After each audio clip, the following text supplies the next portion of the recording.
English conversation practice. Real English for real life. Learn naturally, speak confidently, and practice daily with your hosts, Maria and David. Hey there, English learners. Welcome to English Conversation Practice, your podcast for real English, natural conversations, and improving your listening skills every single day. This is the place where we talk about real-life topics in simple, clear English. No boring textbooks, just two friends having a real conversation. I'm Maria. And I'm David. So, David, how's your day going? You look a bit stressed. Yeah, you know what? I had this project I needed to finish today, but I kept pushing it back. I kept saying, I'll do it later, and now it's almost evening and I still haven't started. Oh no, the famous I'll do it tomorrow problem. Exactly, and that's actually perfect because that's what we're talking about today. Yes, today's topic is very important. Stop saying I'll do it tomorrow and start taking action today. This is something everyone struggles with, right? Especially when we're trying to learn something new like English. Absolutely. And before we dive in, we want to ask you for a quick favor. Yeah, if you're enjoying this podcast, please hit that like button, subscribe to our channel, and share this with a friend who's learning English. Especially that friend who always says, I'll start studying English seriously next week. We all have that friend. Sometimes we are that friend. So true. Okay, let's get into it. David, let me start with a simple question. What does I'll do it tomorrow really mean? That's a good question. On the surface, it means you're planning to do something the next day.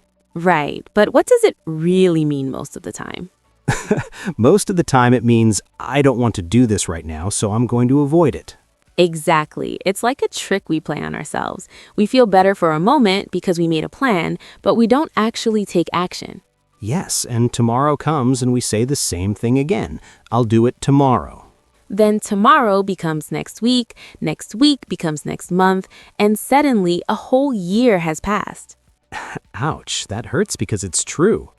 Let me share a story. Last year, I wanted to start exercising regularly. Every Sunday night, I would say, okay, tomorrow morning, I'll wake up early and go for a run.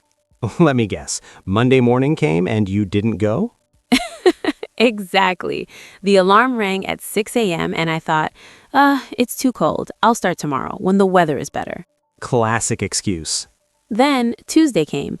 I'm too tired from work. I'll start fresh on Wednesday. Wednesday came. The middle of the week is too busy. I'll wait until the weekend. So you kept pushing and pushing. Yes, 3 months passed like this. I felt guilty every day, but I didn't take action. Then one day my friend asked me, hey, didn't you want to start running? I felt so embarrassed. What did you do? That day, I put on my shoes and went for a 10-minute walk. Not even a run, just a simple walk. And that changed everything? It did, because I finally stopped saying tomorrow and I did something today. It was small, but it was real. Action. That's powerful. And this connects perfectly with learning English, too. Absolutely. Many learners say, I'll study grammar tomorrow. I'll practice speaking next week. I'll start watching English videos when I have more time. But that perfect time never comes. Never. Because we're waiting for perfect conditions, but perfect conditions don't exist. So what's the solution? How do we stop this cycle? That's exactly what we're going to talk about today. We have some practical tips that can help. Yeah, simple strategies that worked for us and can work for you, too. Okay, let's start with tip number 1. Make your actions so small you can't say no. So small you can't say no. I like that phrase. Can you explain? Sure. Think about a tiny seed and a huge tree. Okay, I'm listening. When you want to grow a tree, you don't wake up one morning and suddenly have a giant tree in your garden, right? No, that would be magic. Exactly. You start with one tiny seed. You plant it, water it a little bit every day, and slowly it grows. So learning English is like growing a tree? Yes, but many people make a big mistake. They say, I'm going to study English for 3 hours every day. That's like trying to plant a full tree instead of a seed. Ah, I see. It's too big, so they feel scared or overwhelmed. Exactly. Then they don't start at all, or they start for 2 days and give up. So instead, we should make the action tiny? Yes. Instead of saying, I'll study for 3 hours, say, I'll study for 5 minutes. Just 5 minutes? Just 5 minutes. It's so small that you cannot make an excuse. I like this. Even on a busy day, everyone has 5 minutes. Exactly. And here's the magic part. When you start with 5 minutes, often you continue for longer because starting is the hardest part. Oh, that's true. I've experienced that. Sometimes I tell myself, I'll just write one sentence, and then I end up writing a whole page. Yes, because once you start, momentum carries you forward. But if you tell yourself, I must write 10 pages, you never start. So the tiny action opens the door. Exactly. The tiny action is like turning the key in a lock. Once the door opens, you can walk through. That's a beautiful metaphor. Okay, so tip number 1, make your actions so small you can't say no. What's tip number 2? Tip number 2, use the 2-minute rule. The 2-minute rule. What's that? This is simple but powerful. If something takes less than 2 minutes, do it right now. Don't put it on your list for tomorrow. Interesting. Can you give me an example? Sure. Let's say you're learning new English words. You see a word you don't know while reading. What do many people do? They think, I'll look it up later, or I'll write it down and check tomorrow. Exactly. But checking one word takes about 30 seconds to 1 minute. It's less than 2 minutes. So you should just do it immediately? Yes. Open your dictionary app, check the word, read an example sentence, and move on. It takes 1 minute, and now you learned something. And if you wait until tomorrow, you might forget the word completely. Exactly. Or you add it to a long list that you never look at again. I have so many lists like that. We all do. That's why the 2-minute rule is so helpful. It stops things from piling up. Can we use this rule for other things too? Of course. Reply to a message. If it takes less than 2 minutes, do it now. Send a quick email. Do it now. Practice one pronunciation sound. Do it now. This feels liberating. Instead of carrying all these small tasks in my mind, I just do them immediately. Yes, and it trains your brain to be a person who takes action instead of a person who postpones. I love that distinction. A person who takes action versus a person who postpones. Which person do you want to be? Definitely the person who takes action. Me too. Okay, ready for tip number 3? Yes, let's hear it. Tip number 3, break the perfectionist trap. The perfectionist trap. That sounds dangerous. It is dangerous.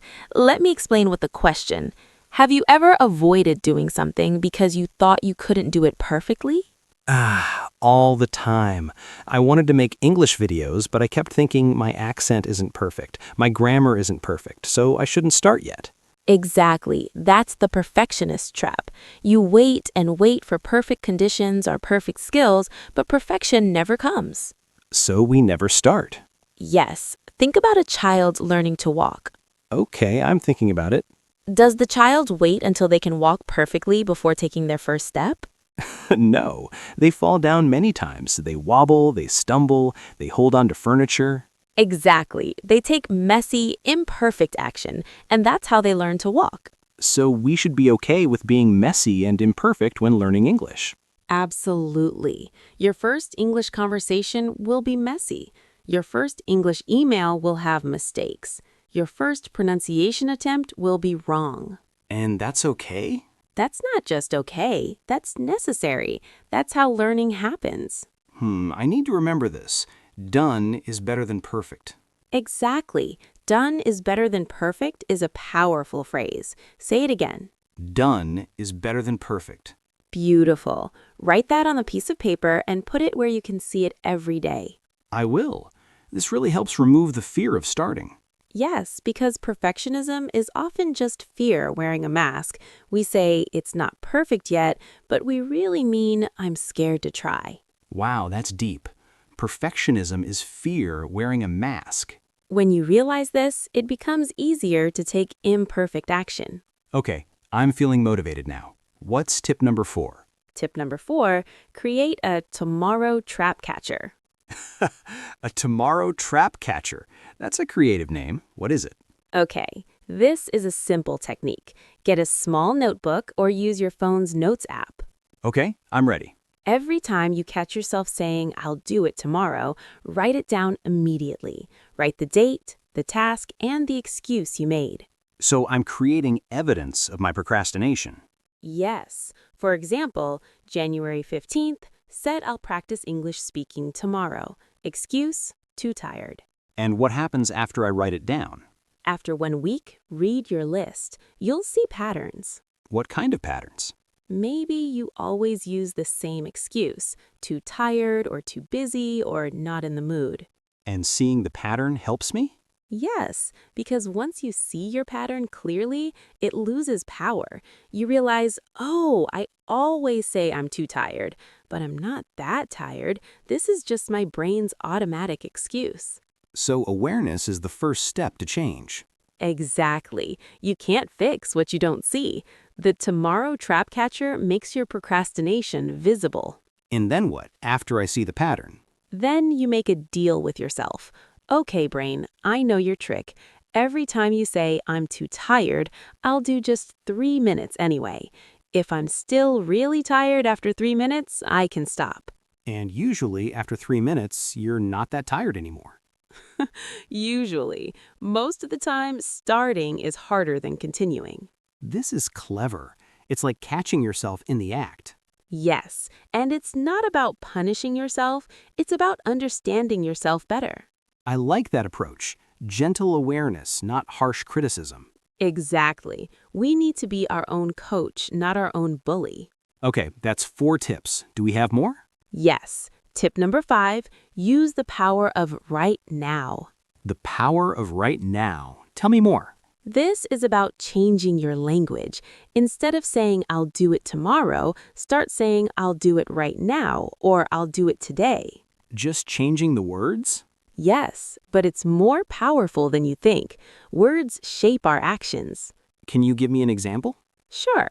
Instead of I'll study English tomorrow, say I'll study English right now for 5 minutes. And then you actually have to do it. Well, when you say right now, it's harder to make excuses. There's no gap where procrastination can hide. Ah, I see. Tomorrow is vague, but right now is specific. Exactly. Tomorrow gives your brain permission to relax and forget. Right now creates immediate pressure to act. But what if I really can't do it right now, like if I'm driving or in a meeting? Good question. Then you say, I'll do it today at 3 p.m. Be specific with the time. So tomorrow becomes today at a specific time. Yes, specificity is the enemy of procrastination. I like that. Specificity is the enemy of procrastination. The more specific you are, the more likely you'll follow through. This makes sense.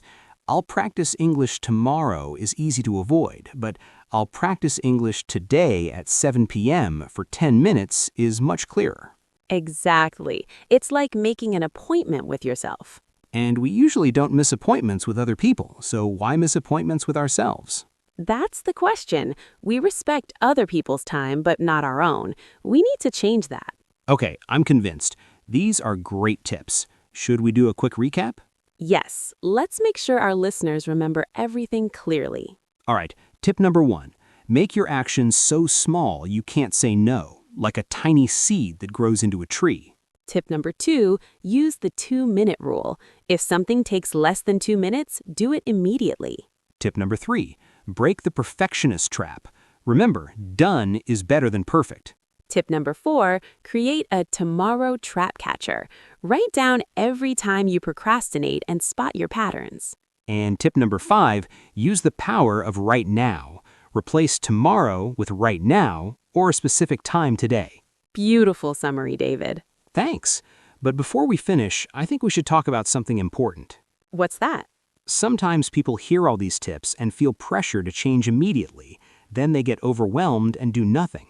Oh, that's a great point. Yes, we don't want that to happen. So what should our listeners do? Try all 5 tips at once?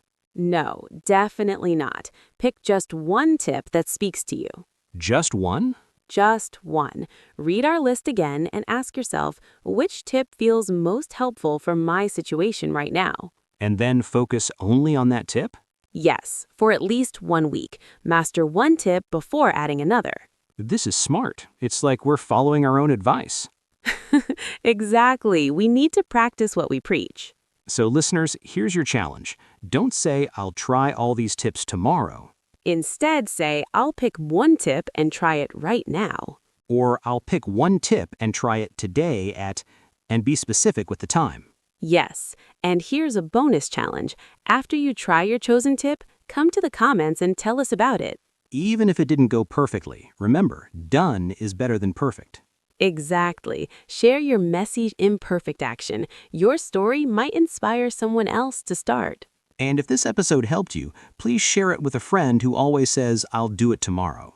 Yes, maybe this could be the episode that helps them finally take action.